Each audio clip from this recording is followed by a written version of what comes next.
Assalamualaikum Milanisti, bagaimana kabarnya? Semoga baik-baik aja ya. Kunjungi website kita di maksimalmilan.blogspot.com. Jangan lupa subscribe dan nyalakan lonceng notifikasi untuk terus mendapatkan berita terbaru seputar AC Milan, khusus Milanisti. Sergio Conceição dan Alessandro Florenzi tertangkap kamera merayakan bersama gol kedua Santiago Giménez dengan pertarungan persahabatan. Menjelang peluit panjang tepatnya pada menit ke-92, Giménez yang menerima bola dari Samuel Chukwueze dengan tenang menaklukkan kiper Lukas Skorupski dengan tendangan kaki kanannya. Di saat yang bersamaan, Conceição dan Florenzi tertangkap kamera merayakan gol tersebut di pinggir lapangan. Florenzi berlari ke arah sang pelatih dan mengguncangkan tubuhnya saat gol ketiga tercipta yang ditanggapi dengan cara yang sama oleh Conceição. Conceição bahkan melayangkan tamparan lembut ke arah punggung Florenzi yang membuat mereka tertawa bersama. Duo ini dikenal sangat emosional dalam permainan dan tidak mengherankan melihat mereka merayakan gol tersebut seperti itu meskipun sang pemain jarang mendapatkan menit bermain.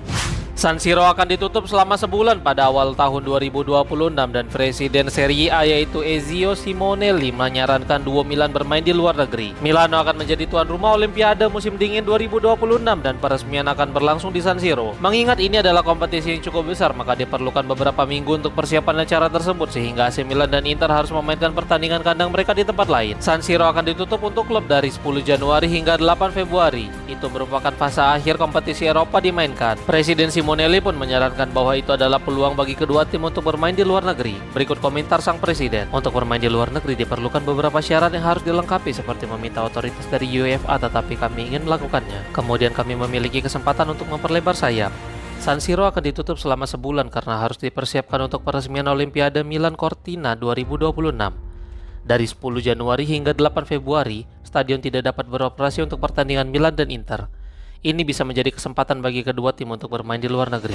Ungkapnya, Matteo Gabbia memberikan kabar terbaru tentang cedera kepala yang dialami Fikayo Tomori pada laga melawan Bologna. Tomori harus meninggalkan lapangan setelah mengalami benturan yang cukup keras di kepalanya. Setelah mengalami benturan tersebut, dia tetap melanjutkan permainan, tetapi beberapa waktu kemudian dia mengalami pusing dan sakit kepala sehingga harus digantikan Malik Thiaw. Final melawan Bologna dijadwalkan pada tengah pekan depan dan tentu saja Sergio Conceição berharap Tomori dapat tersedia pada laga akbar tersebut. Gabbia berbicara kepada DAZN setelah pertandingan dengan memberikan beberapa komentar tentang cedera Tomori dan berikut komentarnya disampaikan melalui Milan News.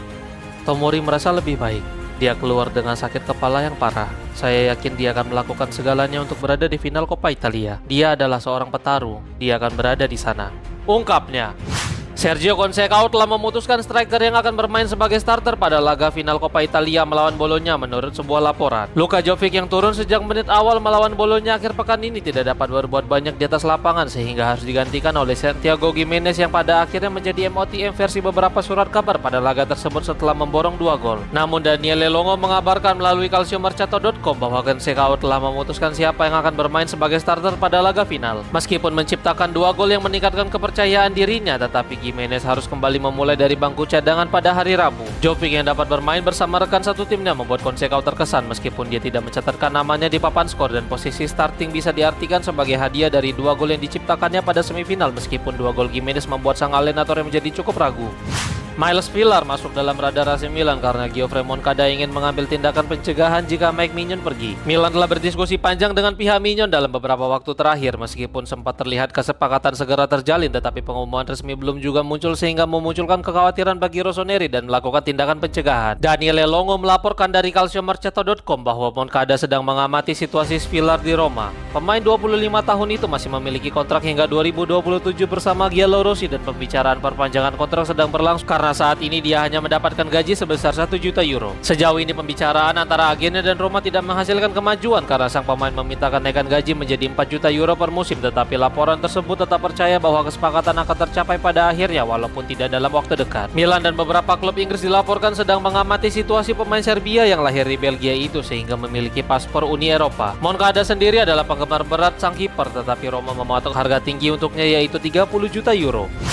Strahinja Pavlovic tidak menunjukkan permainan terbaiknya saat AC Milan comeback 3-1 atas Bolonya sehingga menyebabkan dirinya di final Coppa Italia bisa digusur. Pavlovic menjadi starter dalam 5 laga berturut-turut di Liga dengan berperan sebagai bek di sisi kiri pada formasi 3 bek dan dia menjadi andalan Sergio Conceição bersama Fikayo Tomori dan Matteo Gabbia. Namun penampilan melawan Bolonya dia membuat kesalahan besar yang harus dibayar mahal oleh tim. Di Marassi dia melakukan kesalahan yang berujung gol bagi tuan rumah dan kemarin dia kalah duel melawan Riccardo Orsolini yang sekali lagi berujung gol bagi tim lawan. Ini bukan pertama kalinya Pavlovic salah menilai situasi penting sehingga memberikan keuntungan bagi penyerang lawan. Kyle Walker yang masuk di babak kedua dan membuat Milan kembali bermain dengan 4 bek, tetapi sesekali Walker malah turun lebih dalam untuk berperan sebagai bek tengah di sebelah kanan. Dengan pulihnya Tomori, kemungkinan Conceição akan kembali menurunkannya di sebelah kiri menggantikan Pavlovic dan Walker mengisi posisi sebelah kanan.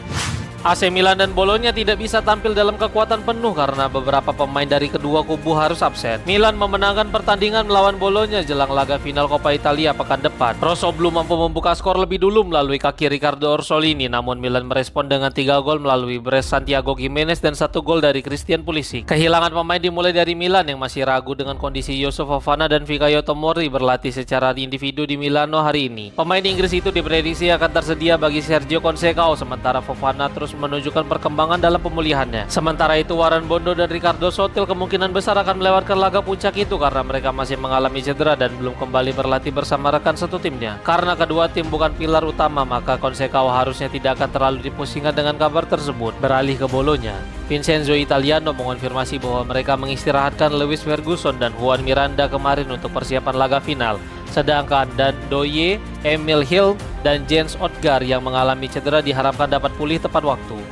Milan Futuro mengamankan keunggulan pada leg pertama playoff degradasi melawan Spal dan Mattia Sandri menjadi pahlawan pada laga tersebut. Massimo Odo menjelang pertandingan tersebut mengalami sedikit dilema karena kehilangan Francesco Camarda yang tidak memenuhi syarat untuk bermain di babak playoff degradasi setelah tidak memiliki jumlah minimum penampilan yang telah ditetapkan, dan di sisi lain Andrea Magrassi harus absen akibat cedera. Dengan demikian Odo pun beralih ke formasi 3-5-2 dengan Caka Taure dan Simone Lanesi sebagai ujung tombak. Untungnya eksperimen tersebut berjalan baik dengan bagaimana terjadinya gol bagi Futuro. Pada menit ke-32 Traore dilanggar di dalam kotak terlarang dan menghasilkan penalti bagi timnya. Sandri yang maju sebagai eksekutor pun dengan tenang menceploskan bola dan memberikan keunggulan bagi Futuro. Para pemain juga bermain dengan baik dalam laga tersebut meskipun tanpa striker andalan mereka. Pada babak kedua, Spal yang tampil menekan pun menciptakan peluang besar, tetapi blok hebat dilakukan oleh David Bartesaghi yang menggagalkan peluang emas dari tim tamu untuk menyamakan kedudukan. Hasil ini membuat tim Odo memiliki keunggulan 1 gol yang dapat mereka bawa pada leg kedua yang berlangsung pada pekan depan. Meskipun sudah memiliki tabungan 1 gol,